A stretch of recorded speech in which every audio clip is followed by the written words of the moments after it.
Divide tonight between Donald Trump and the Republican Party has deepened. And on the campaign trail, Trump continued to generate more controversy. KCAL 9 political reporter Bryan joins us now with the details of this turbulent day. And Dave, it's been a very busy week politically, and it's only Tuesday. You know, it feels like as crazy as the conventions were. It's like every day is a convention. I mean, there's just so many developments, and these developments today could have a real impact even in November, even though it's a long way off. Donald Trump has made it clear he wants to shake up the Republican Party, but if today is any example, the shakeup may lead to a deeply divided party in November, and that's not the recipe for winning an election. Today, Trump went after two high-profile members of his own party, while some other Republicans say they've had enough.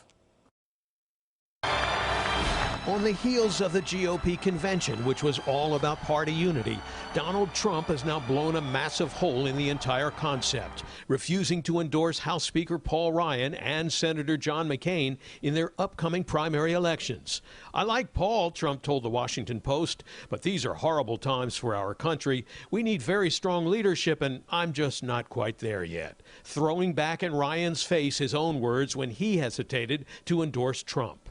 And Trump told the Post, "I've never been there with John McCain because I've always felt that he should have done a much better job for the vets." I think it does further divide the party because the party is still focused on trying to get everyone on the same page following the Republican National Convention to kind of benefit from that kind of unity on stage and translate it into the general election. And what we're seeing is that some of those broken down bonds still haven't really healed. Even his flippant response at a rally in Virginia when Lieutenant Colonel Louis Dorfman gave Trump his Purple Heart was questioned by some veterans. You know, something very nice just happened to me.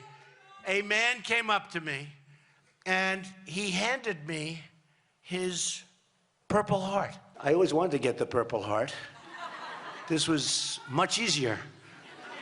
But back in the day, Trump applied for and received 5 draft deferments during the Vietnam War. I've regretted not serving in many ways, because so many of the greatest people I know have served. A spokesman for the Military Order of the Purple Heart told CBS News, "Donald Trump did not get the Purple Heart, and there's no easy way to get it. I don't think he has any clue as to the meaning of the Purple Heart medal." This comes as the 5-day debate with the Gold Star parents of a fallen Muslim American soldier still continues. Trump supporters like Betsy Wilson say Mr. Khan started the attacks. He made it fair game when he went on national television in front of many people. But even New Jersey Governor Chris Christie, a Republican who appeared to be one of Donald Trump's most loyal supporters and was a finalist to be Trump's running mate, defended the Khan's right to criticize Trump. For Mr. and Mrs. Khan, the pain of losing their son while defending our country is unfathomable. And I think it gives them the right to say whatever they want, whether they're right or wrong. They have the right to say whatever it is they want.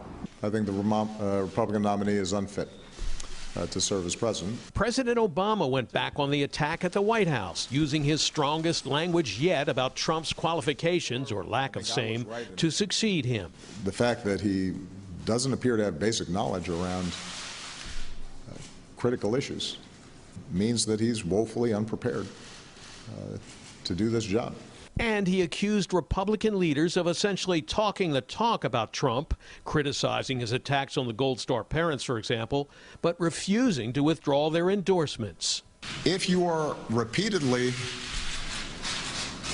having to say in very strong terms that what he has said is unacceptable, why are you still endorsing him? He's been one of the worst presidents in the history of our country, and for him to be calling me out is almost an honor, because he truly doesn't know what he's doing. He's been a very, very weak president. But now some high-profile Republicans are vowing to cross party lines in November, including New York Congressman Richard Hanna, the first GOP congressman to openly back Democrat Hillary Clinton, writing in an op-ed piece, "For me, it's not enough to simply denounce his comments. He is unfit to serve our party and cannot lead this country."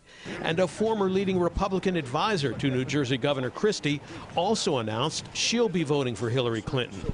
And now the New York Times reports former California candidate for governor, Hewlett-Packard executive and Republican fundraiser Meg Whitman, called Trump a demagogue and has decided she'll vote for and raise funds for Democrat Hillary Clinton.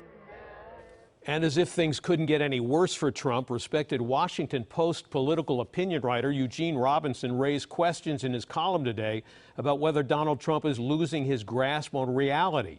A grasp, he says, that appears to currently be tenuous at best.